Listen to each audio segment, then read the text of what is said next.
Everybody, Neil here. Welcome back to the Weekly Source, your source for the latest in benefits in HR. Our topic today is telemedicine. So what is it? Virtual care 24/7 that you can get for any common colds, nausea, flu symptoms, sinus infection, rashes, pink eye, and more. So if you didn't know, that's what it covered. Now you know.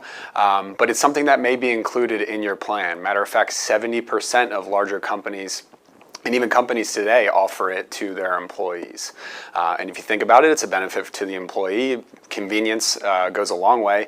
Or if you're traveling or somewhere where you don't know where to find a doctor, you can get care on the phone or even on your laptop today. For the employer, you have employees that are not abusing care or running to the emergency room or ER for something that may be treated virtually online. So great that it's offered. The issue we run into is utilization. And I was just talking to a colleague that he said he didn't even know we had it as part of our plan.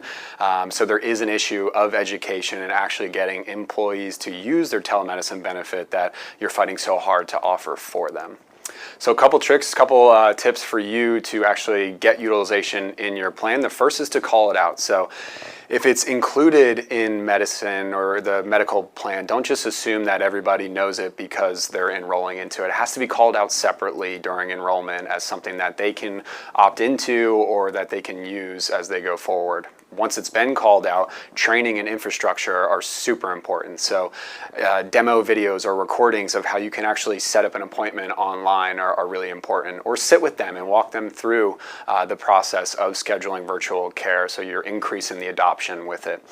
Infrastructure is actually something that you can do on site or at the office. We see companies actually dedicate a meeting space for their virtual conferences or consults. So everybody can go in and make that call to the doctor in the office, which is really cool. They don't have to do it from their desk.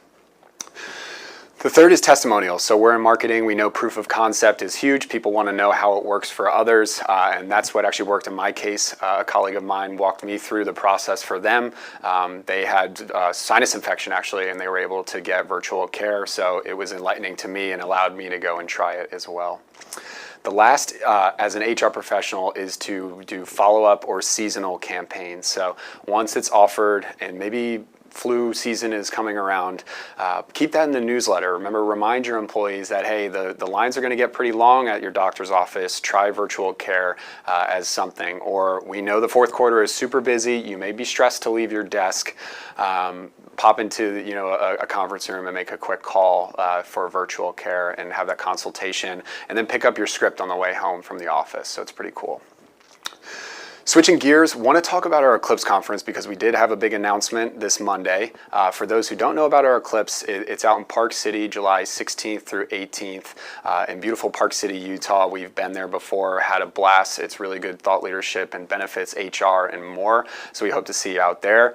And we also announced our keynote speaker. So it's Aaron Ralston. If you don't know the name, you may know the movie 127 Hours, where James Franco actually portrayed him as a canyoneer who gets stuck between a rock and the sheer rock face there. No spoilers. You can see the image or read more about his story. But very motivational speaker, has been super cooperative and fun to work with so far. So we are very excited to have you out there. Any questions, go to eclipse.plansource.com to see more.